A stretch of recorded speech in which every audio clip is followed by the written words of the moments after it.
Articulate Space is made possible in part by a grant from the Missouri Humanities Council, the state affiliate of the National Endowment for the Humanities. This program has also received financial support from the Graham Foundation for Advanced Studies in the Fine Arts, Chicago, Illinois. From AIA St. Louis, a chapter of the American Institute of Architects. From Thalden Corporation Architects, committed to creating quality architecture in St. Louis. And from the Regional Arts Commission of St. Louis.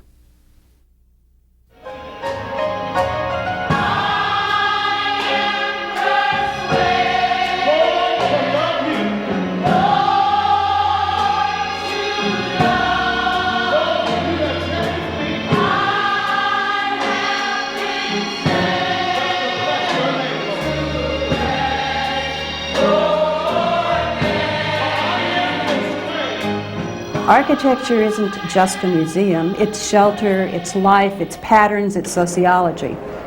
What architecture is really about is creating great places for people. Places that people will enjoy, whether they're working there or just passing by. I think that people really want to get in touch with their past, and without the monuments and the buildings that sort of tell about our past, we feel that there is no past and there is no way to tell the history of the city. Cities need great architecture. They need their Wainwright buildings. They need their landmarks and their monuments. But more than that, they need places where people can live.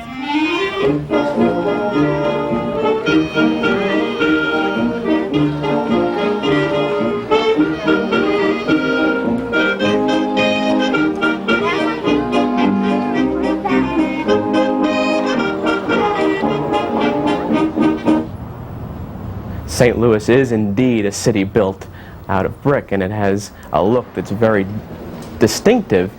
Brick tends to weather well, and therefore there's a lot of potential in St. Louis for rehabilitating old structures, and that's something that St. Louis has that other cities do not have.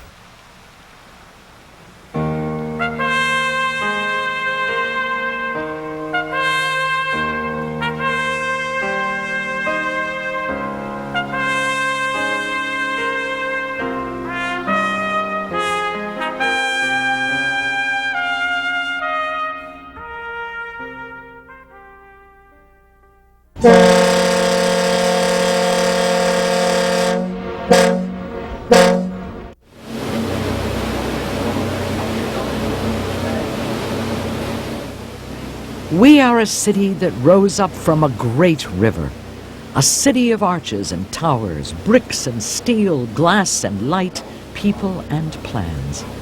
All these combine to become a place called St. Louis.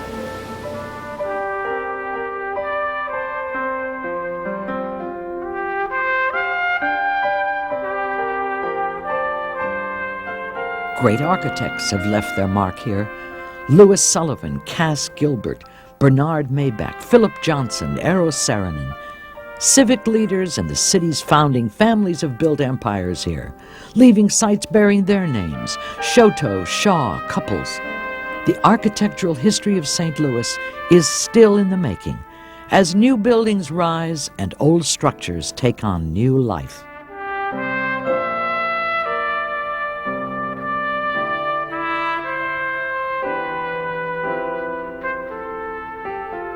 This architecture is articulate, for its spaces speak to us of time and human values. We build who we are.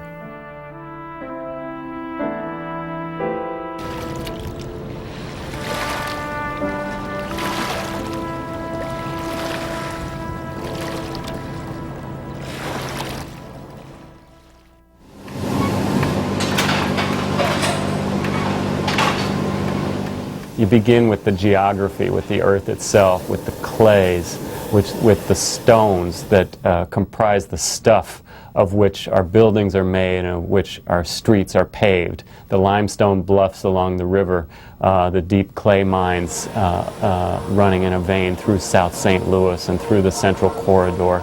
These are the materials from which we had to build.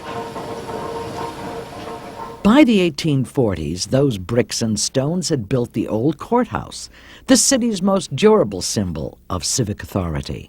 Much remodeled over the next century, this building now stands amid the high-rise office towers of St. Louis's central business district.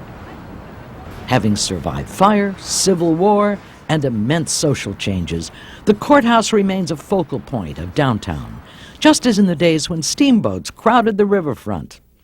And from the beginning, the courthouse was associated with the river and with the opening of the West. For Americans headed into the great wilderness, the courthouse offered an image of the democracy they hoped to build. A lot of the cases that were heard in the building had to do with riverboats and the work down on the levee.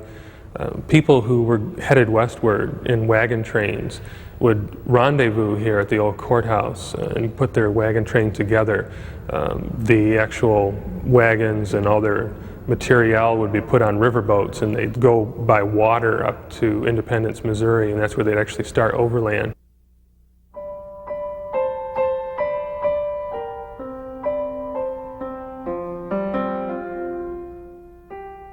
I should like here to say a little about this mighty river, which I have seen in all probability for the last time. Such splendid scenery I never expected to have looked upon. It has seemed to repay us for all our inconveniences. I do not anticipate as much pleasure in our overland journey, as we must expect a life of toil, fatigue, and many privations. Jean Rio Baker. The courthouse was also an architectural monument. The architectural style of the courthouse, the Greek Revival style, takes its name from the architecture of classical Athens. In keeping with these models, the style suggests moral authority and civic duty. Several builders helped give the courthouse its present form, but William Rumbold created what is probably the most conspicuous feature of this building, its stately dome, completed during the Civil War. Drawing upon Renaissance inspiration, Rumbold built his dome much taller and sturdier than the earlier one it replaced. Its iron shell made this structure the engineering marvel of its day. Raised to great height by its new crown, the courthouse completely dominated the St. Louis riverfront in the late 19th century, and it was completed before the dome of the Capitol building in Washington, which it closely resembles. Even today, the symbolic resonance of the Greek Revival style arouses interest and respect. When people see a Greek Revival building like the old courthouse, they're, I think, subconsciously reminded of the traditions of ancient Greece and ancient Rome, which include our system of government, our system of laws. People in the 1820s through the 1840s were very, very interested in the ancient culture, and the buildings that were constructed started to look more and more like ancient Greek temples, or the Pantheon, which had a dome on it and was very similar to some of the things that Thomas Jefferson constructed. So people felt that these structures were important because they saw America as being kind of a revitalization of the democracy of ancient Greece and ancient Rome. And it echoed the ideas that they had about their own country, about the United States of America and what it stood for.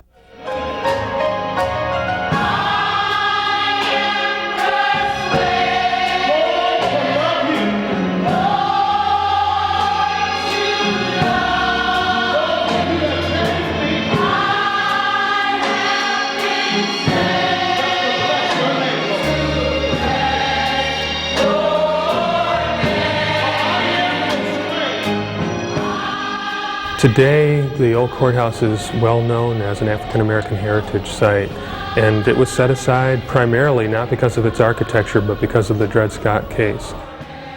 Ironically, Dred Scott lost the bid for freedom he launched in this courthouse, but the case precipitated a constitutional crisis which eventually led to abolition of slavery. From this controversy, the courthouse emerges not so much as the fulfilled ideal of civic virtue, as the center of a struggle to fulfill that ideal.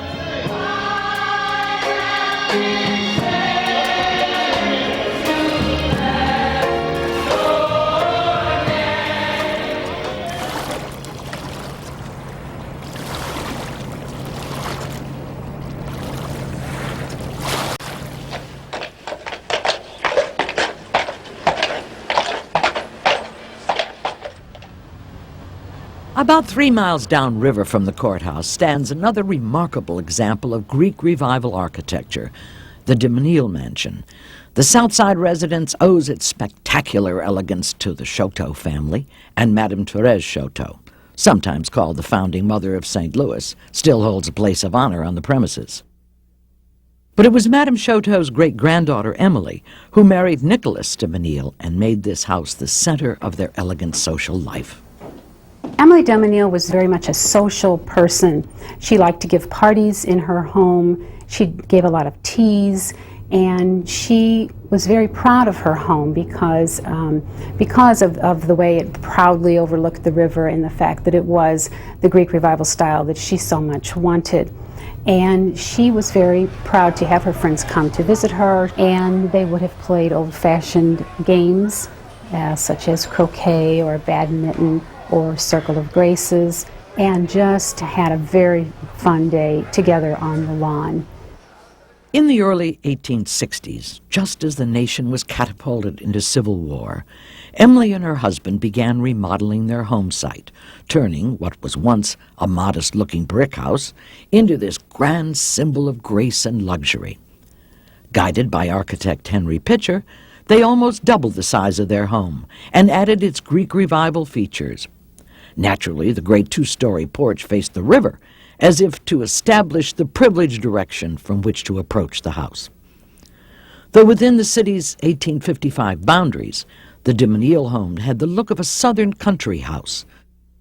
It was actually quite a feat to be able to add a Greek Revival facade and the very large addition to just the simple four-room brick farmhouse that Mr. Chatillon built.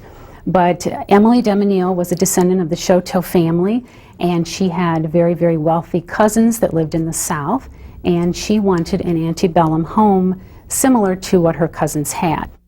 Like its rural ancestors, the de Menil mansion was meant to stand alone and preside over a considerable landscape.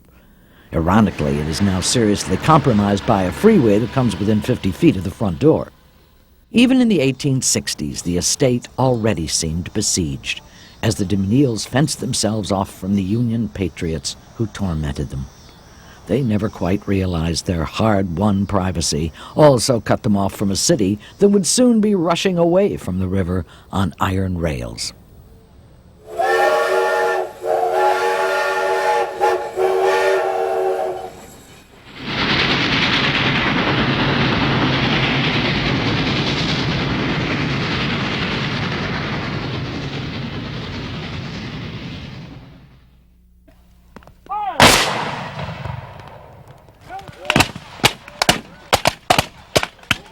The Civil War changed St. Louis decisively.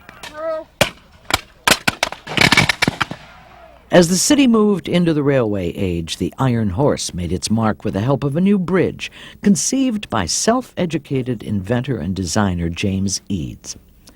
Eads had built ironclad gunboats, which helped Grant's army reclaim the Mississippi from the Confederates. After the war, he turned his attention to conquering the river itself.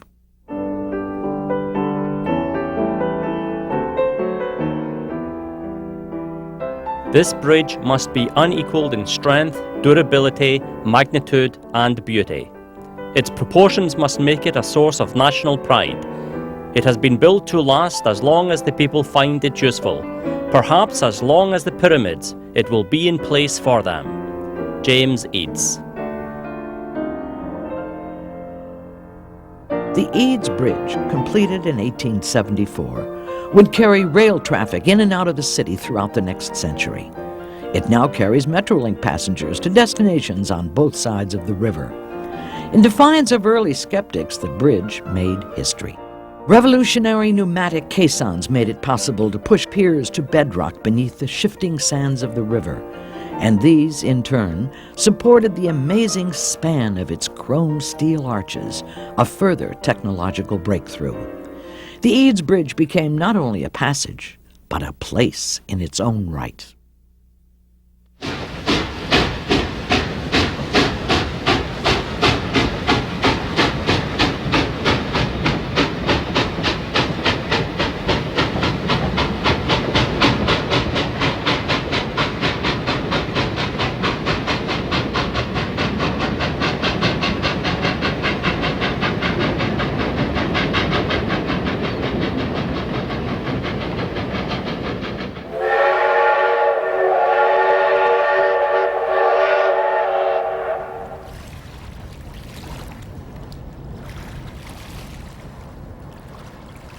Though built at the riverfront, the Eads Bridge actually had the effect of pushing the city westward. By the time that we built the Eads Bridge, our great symbol of the river, we were actually preparing ourselves to depart from that river. What the bridge does is allow you to avoid the levee. And what it does is allow you to literally bypass or burrow beneath downtown and get through the crowded heart of the city and then out again on the other side to the rest of the continent. Thank you and have a nice day. Railroads and then later on streetcars really exploded the dimensions of urban space and created what can be thought of as a radial city, a city with a central core, a hub, and then spokes emanating from that center, which would be the lines of urban development around which clustered new residential developments. By the 1890s, the railroad required a new terminal befitting its importance and authority. It was built west of the central business district and accessed by a tunnel under downtown, now used by Metrolink. Emerging from the tunnel, passengers approached the station through one of the nation's busiest rail yards. The boarding platforms were covered by George Pegram's metallic train shed, a structure almost as elegant as the Eads Bridge. But the train shed was only a prelude to the station itself.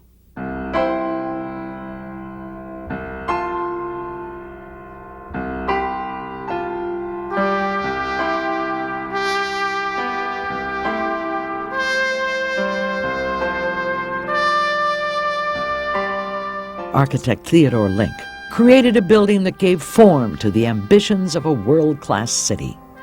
Union Station became the largest single-level passenger rail station in the country. As the stained glass image in the Great Hall still reminds us, St. Louis was a central point of a rail network which would bind together the American continent. St. Louis alone would be an all-sufficient theme. For who can doubt that this prosperous metropolis is destined to be one of the mighty centers of our mighty republic? Senator Charles Sumner.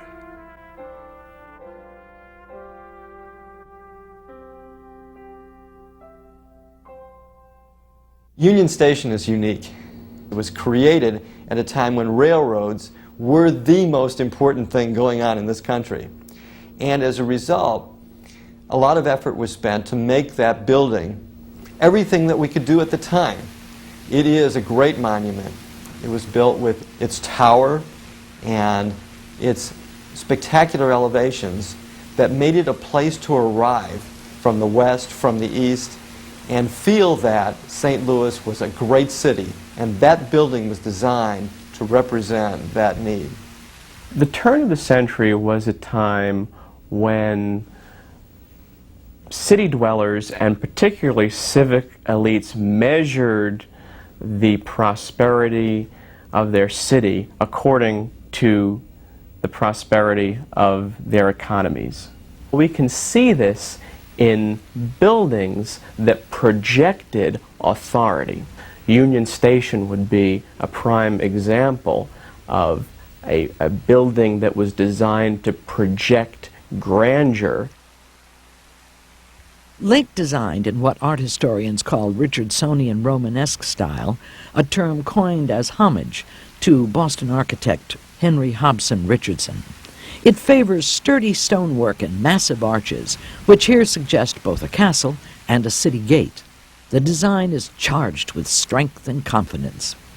The tower itself, when it was built in 1894, was the largest thing on the horizon, and as an expression of the spirit and the confidence of the people of St. Louis, it was a point of great pride to them.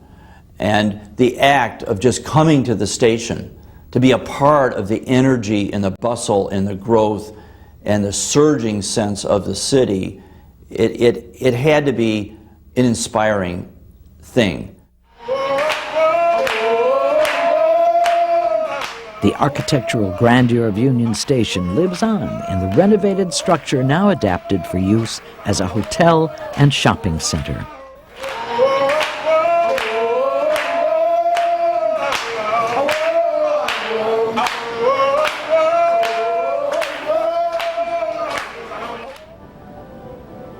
Union Station's restoration, finished in 1985, was the achievement of the St. Louis-based firm Hellmuth, Obata and Kesselbaum. Through architectural remaking of space, Union Station once again rose to national prominence as one of the country's largest mixed-use rehabilitation projects. This building stands solidly in the present to tell of a triumphant moment in the city's past. The restoration of the main hall is absolutely beautifully done, and the shopping areas, I think, have also been well done, and it's a real success story. Traditional buildings can undergo changes and have new lives, and it's an excellent example of that kind of conversion. Emotionally, Union Station draws us to it, and that's the secret. Those real things that are part of our heritage. The investment in Union Station of $150 million has spawned, directly or indirectly, over $400 million of reinvestment within about an 8-block area of the station. And none of that would have occurred if the first 150 had not been invested. So that gives you an idea of what the reinvestment can do, but it has to begin with an emotional draw.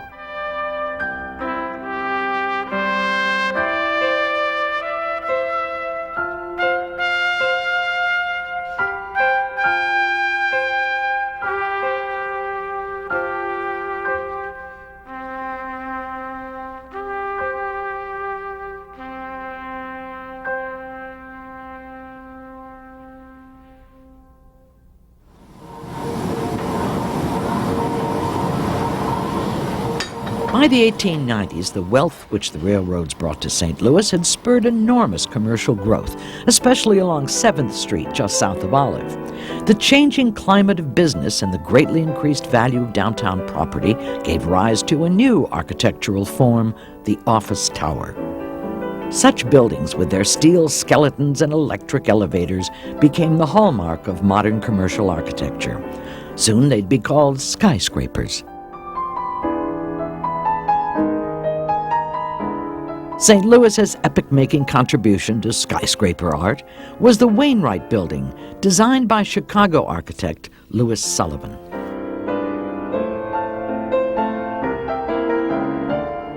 As to my buildings, those that interest me date from the Wainwright Building in St. Louis.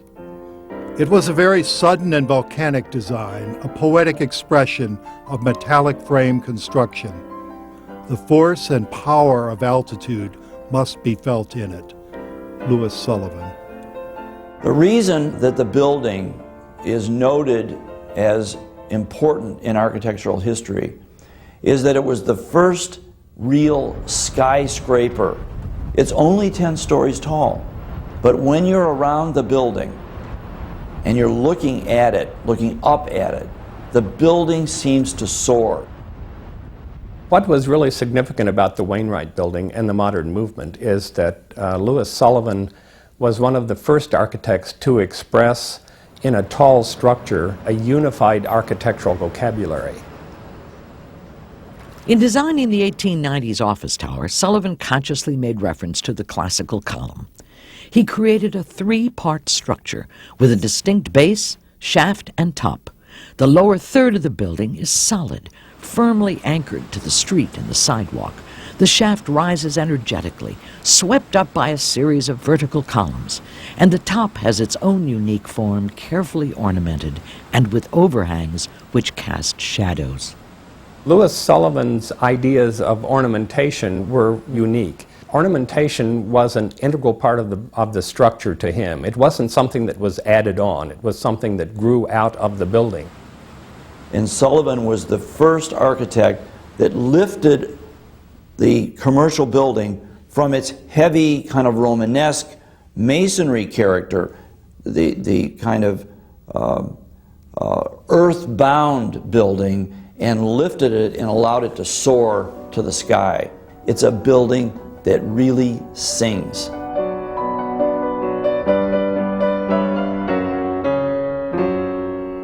But the new wealth did more than raise downtown office towers. It also pushed the city westward, spurring the development of the Central Corridor from Lucas Place at about 15th Street out to Grand Avenue and beyond.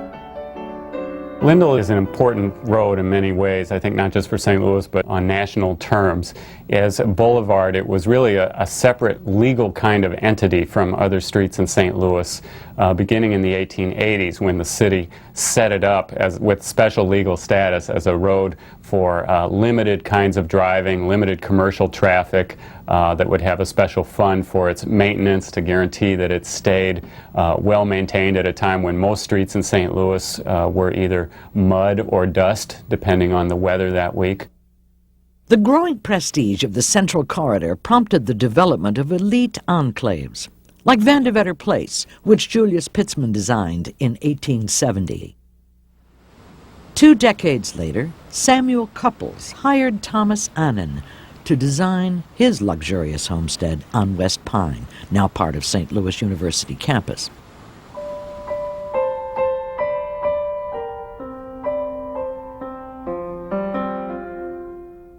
Couples had earned a huge fortune over the previous 4 decades, selling wood products to homesteaders on their way west. By the 1890s, Couples was ready to move into a mansion, which would do justice to his image as one of the city's leading citizens. I'm fascinated with the Couples house because of Couples himself and his amazing career. And this is his place of residence, which of course is a palace. He's a Medici. The monument that remains is just but one example of the kinds of architecture, residential architecture, produced during that era when all the building materials were available, the craftsmen were here, and fantastic, really almost excessive private residences were built. And they're wonderful, and they couldn't be recreated.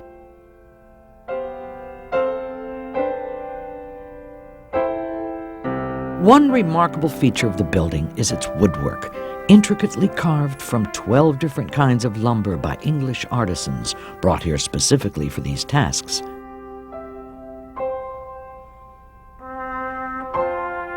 The woodwork expresses a consistent decorative pattern throughout the house.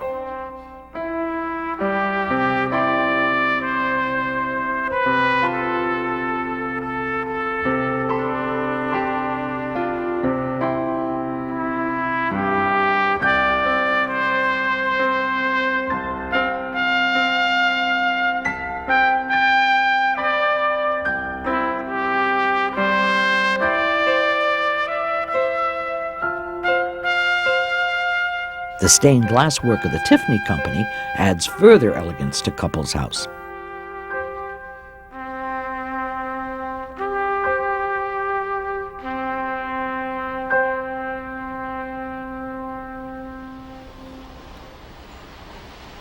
The building's exterior, with granite foundation and sandstone walls, is another example of the Richardsonian Romanesque style. Its heavy arches and asymmetrical towers make it similar to Union Station, though the architect has skillfully adapted Romanesque monumentality to residential purposes. But like Union Station, the building also asserts power and authority. The Couples House is a very isolated monument today, but at the time it was among a whole set, a growing set of great opulent Gilded Age mansions put up by St. Louis's wealthy industrial magnates, and it's typical of the pattern of Central Corridor wealth moving out from, say, Lucas Place in the 1850s on out to the Central West End in the 1880s, 1890s. That pattern of development along Lindell Boulevard includes one of the city's most famous churches, the Roman Catholic Cathedral Basilica of St. Louis. Begun just after the turn of the century, the building provides the city with another example of Romanesque design, imaginatively adapted from St. Mark's Cathedral of Venice. It was the work of Barnett, Haynes, and Barnett. After nearly a century, the building remains a worship center.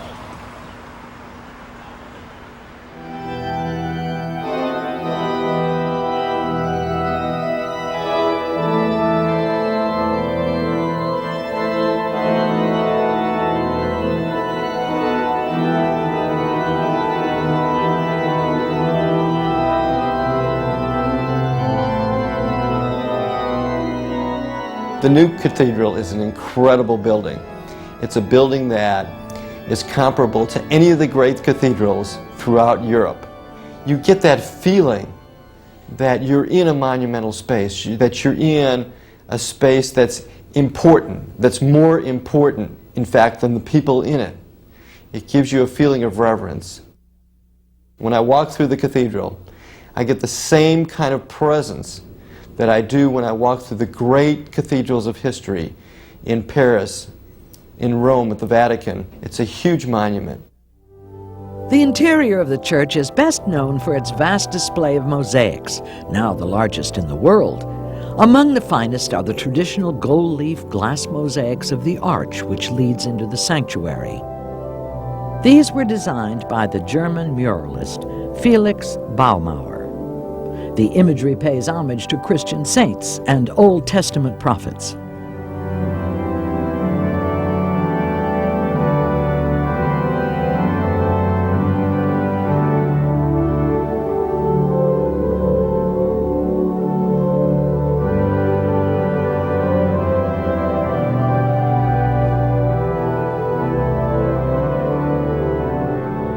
Gold-leaf mosaics also decorate the narthex, or entrance hall. They were designed by muralist Jan van Wyck and installed by the Ravenna Mosaic Company of Fredericktown, Missouri. Glass mosaics associated with the ancient city of Byzantium add Eastern ornament to the cathedral's Romanesque architectural shell.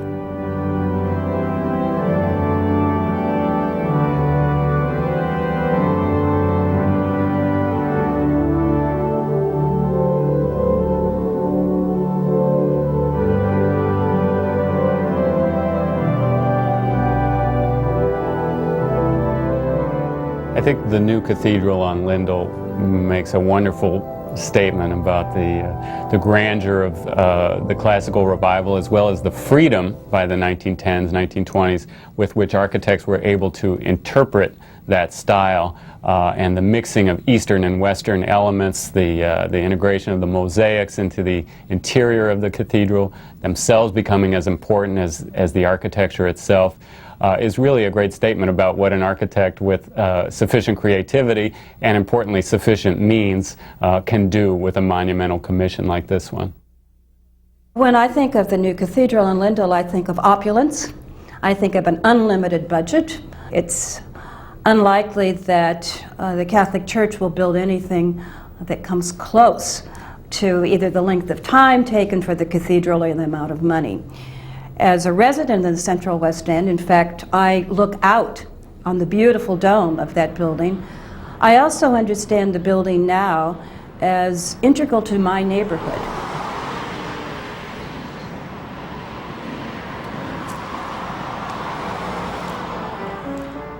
By 1900, that neighborhood known as the West End had also expanded to include the last great chunk of open space along the central corridor, the 1,372 acres of Forest Park. And civic leaders at turn of the century determined to make Forest Park the site of the commemorative Louisiana Purchase Exposition, better known as the World's Fair of 1904.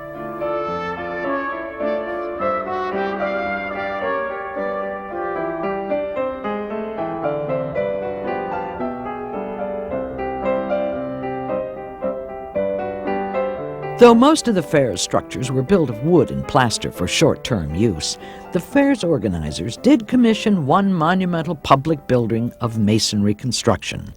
This building, named the Palace of Art, would later become the St. Louis Art Museum. Here, distinguished New York architect Cass Gilbert drew inspiration from the architecture of ancient Rome.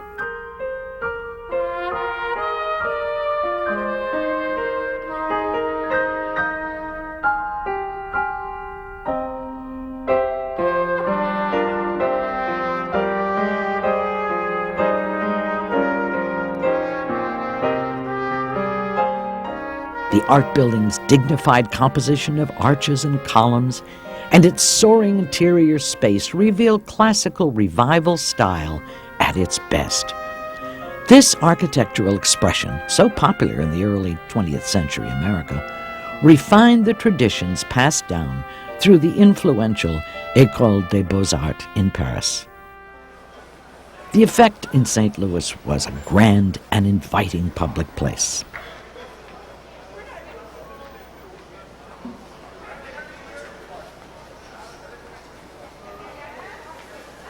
Cass Gilbert was nationally known as a leading architect, a leading practitioner of the business of architecture, as well as a leading stylist of the classical revival. He responded to the commission with restraint as well as a grandeur that is typical of his works. And the building stands today as a monument not just to a period, but I think to an enduring, usable public space.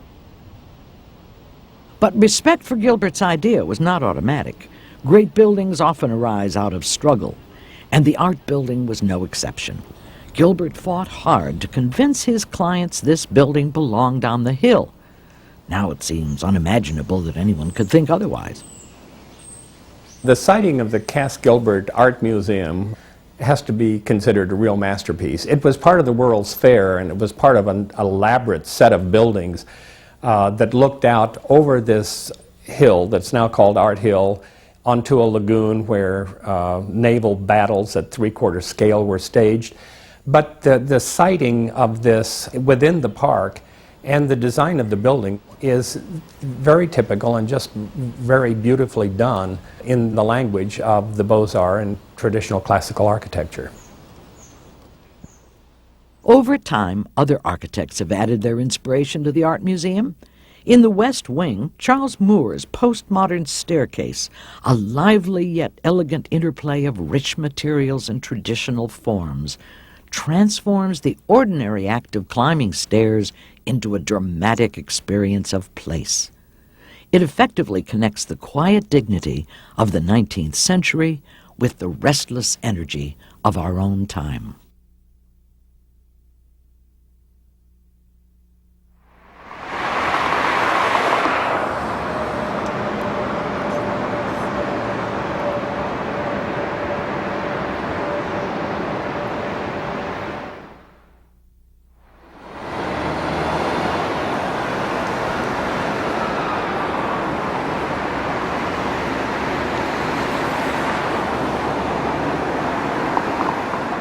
After the World's Fair, St. Louis hurtled into a 20th century charged with new technology that brought both new opportunities and new problems. Ultimately, the high-tech, fast-paced culture of the car changed the way we live and build, as well as how we move across space. 20th century St. Louis became a place to drive through or away from. When I think of the post-industrial city, I suppose I'm seeing freeways and I'm thinking suburban America as almost a city form writ large, whereas when I think of pre-industrial city, I think of something that's a much more compact place. The post-industrial city spreads out. It enters into the region.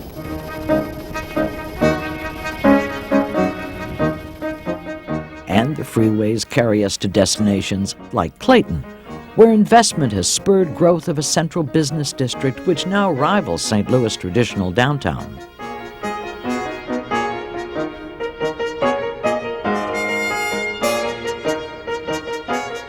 Clayton's civic and corporate buildings express power and affluence, but in a distinctly 20th century style.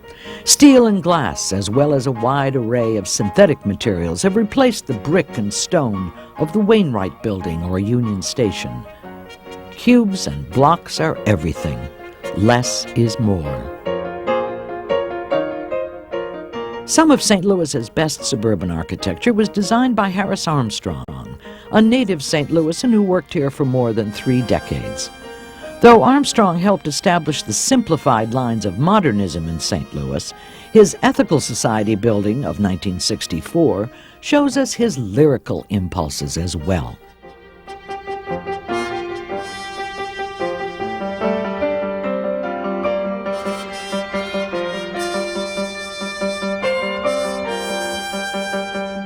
The building's powerful roofline sweeps upward to convey heroic optimism. Humanity can rise to new heights.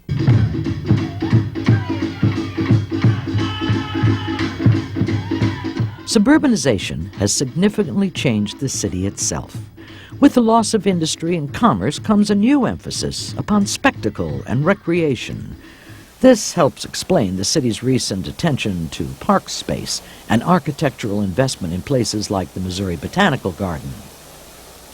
This public space, as well as its near neighbor Tower Grove Park, is part of the legacy of Henry Shaw, a forward-looking St. Louis philanthropist of the 19th century. Shaw donated huge tracts of his own land to the city. He wanted to share with fellow St. Louisans his deep love of trees, herbs, and flowers.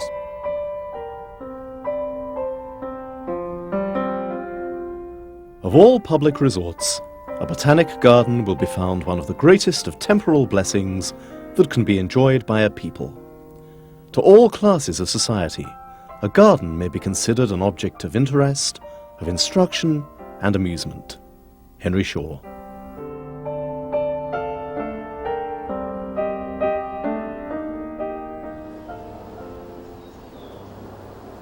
Since the 1970s, with the creation of the Japanese garden, the Missouri Botanical Garden has undergone extensive development. New green spaces and buildings combine to make the garden a design hybrid, well adapted for both the learning and leisure of a diverse public.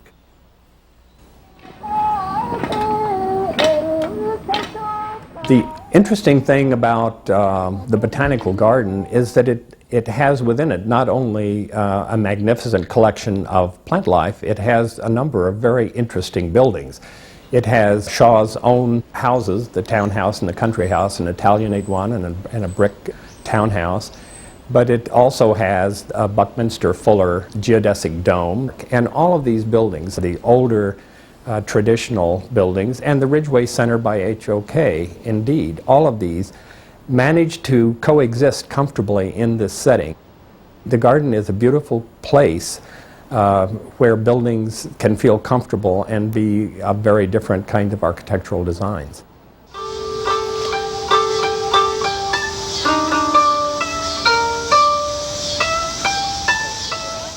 Both the Climatron and Ridgeway Center harmonize the glass and metal of modernist architecture with brickwork of the 19th century. The Climatron was designed in the 1960s by the St. Louis firm of Murphy and Mackey from a concept that originated with Buckminster Fuller, a geodesic dome that here recreates the natural environment of a rainforest.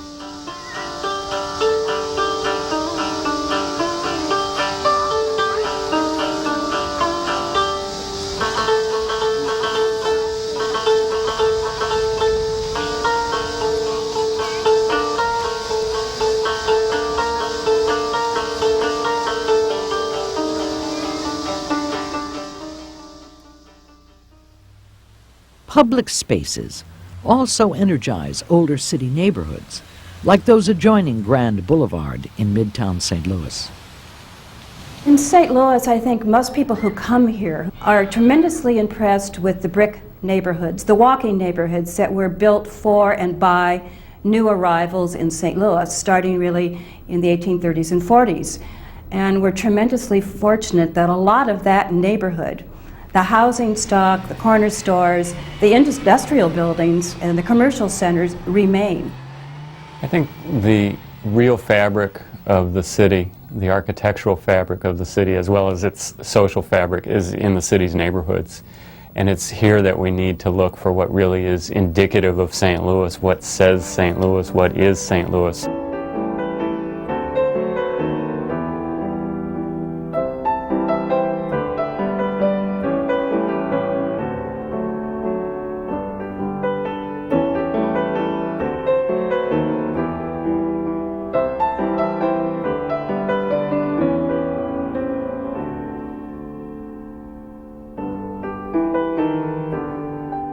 But inevitably, builders are confronted with the question of what to make of the historic downtown district. Most architects and city planners agree that we must re-examine our concept of the urban core. Like Tower Grove, Forest Park, and the Botanical Garden, the St. Louis riverfront is now chiefly a focal point of tourism and recreation. We now live in a metropolitan area that I would define more as a galaxy of destinations, which are tied together by the automobile. And we can build all the light rail systems in the world, but we'll never overcome the dependence that we as Americans have on the automobile. And we seem to enjoy it. And as long as we seem to enjoy it and we can afford it, this is probably what we're going to have. So downtown, or the area near the river, our historical origin, needs to redefine itself as an interesting place to be, needs to better understand the character and the history of this place in America and what that means.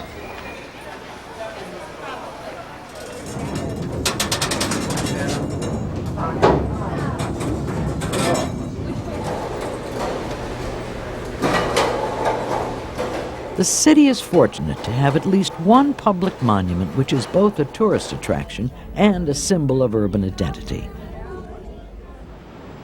Architects throughout history have designed monuments. The arch is a monument, but it is an incredible piece of civic sculpture. The thing that I think is most impressive is the absolute simplicity of this catenary curve, which is really what it is. It's the kind of curve that you get when you hold a piece of string, and it's the curve that is defined by holding something at 2 points. And it's a beautifully simple monument that is clad in stainless steel that takes on the life of whatever the weather is or the city or whatever is happening around it. And it would be hard to imagine a more powerful and a simpler statement. As strange and ironic as it is that we destroyed our own past in order to commemorate it, the arch works as a single, uncompromising, sweeping stroke from a designer, and it creates something quite different, quite more and quite greater than the conventional monument, be it historical or architectural of any kind.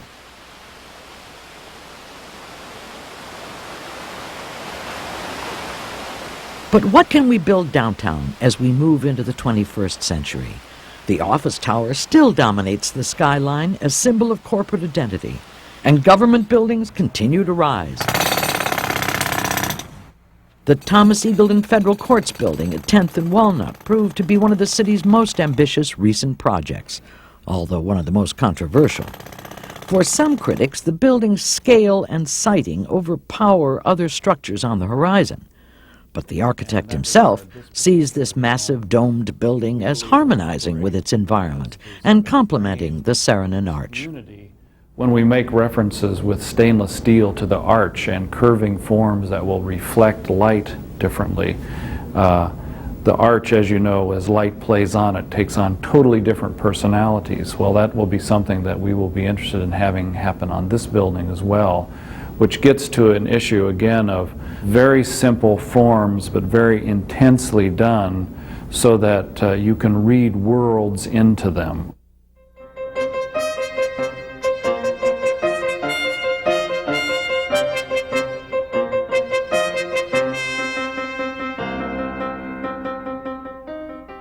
Yet the skyscraper as symbol of progress is not beyond question. Some maintain that St. Louis should reach new heights by building on a more human scale.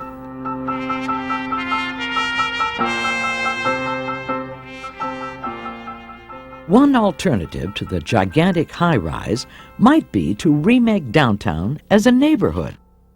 Some thinking now is really moving in the direction we need to make downtown more of a place where people can live and work and play, much like our suburban communities have become.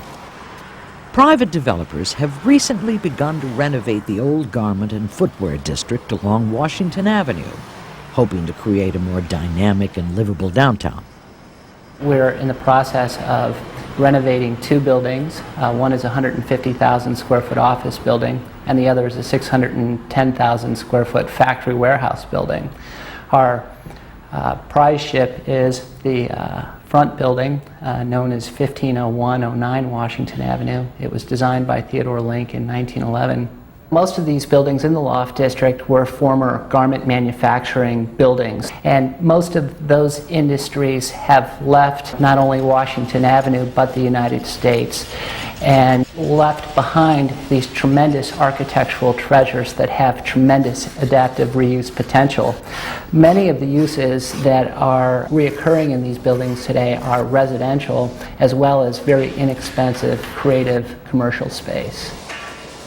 One of these new creative ventures is the City Museum, artistic brainchild of a husband and wife team, Gail and Bob Casserly.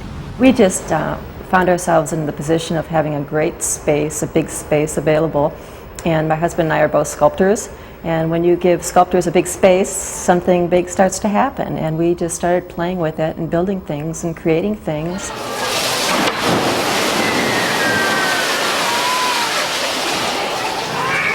So we constructed 2,500 square feet of caves, and then it was like, well, what do kids like to do in caves, and would they like to go through secret passages? So we elaborated on the caves and made it, a fantastic, phenomenal sculpture in and of itself.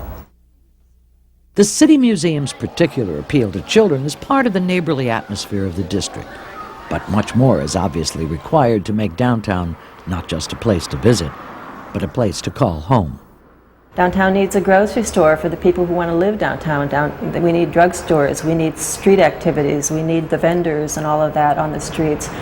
We need life after 5 o'clock. I'd like to see some color brought to the streetscape, in the form of banners, from the light posts and murals on the walls. And my grand vision would be to connect Washington Avenue to Grand Center and to the Central West End.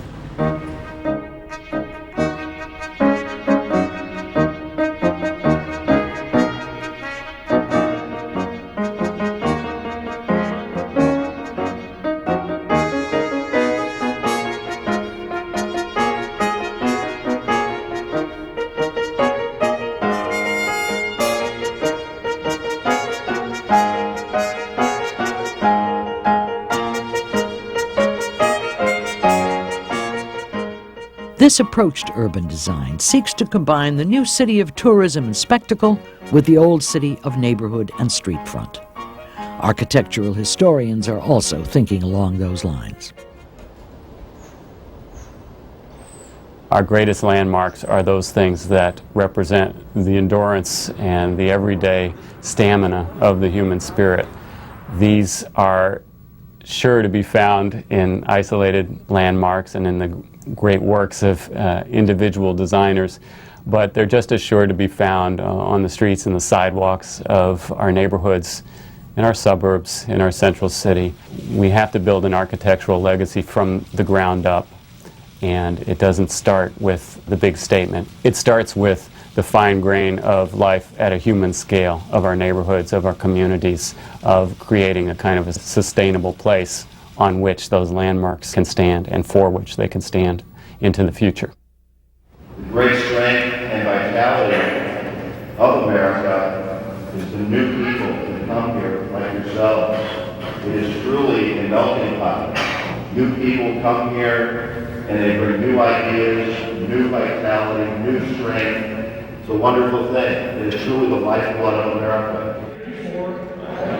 Buildings like the old courthouse actually serve both as architectural landmarks and centers which inspire the communities of the future. They speak of our history and shared values, yet also shelter and encourage those new voices which must help us define what we shall become.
Articulate Space is made possible in part by a grant from the Missouri Humanities Council, the state affiliate of the National Endowment for the Humanities.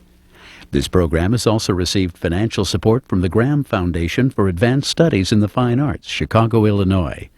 From AIA St. Louis, a chapter of the American Institute of Architects. From Thalden Corporation Architects, committed to creating quality architecture in St. Louis. And from the Regional Arts Commission of St. Louis.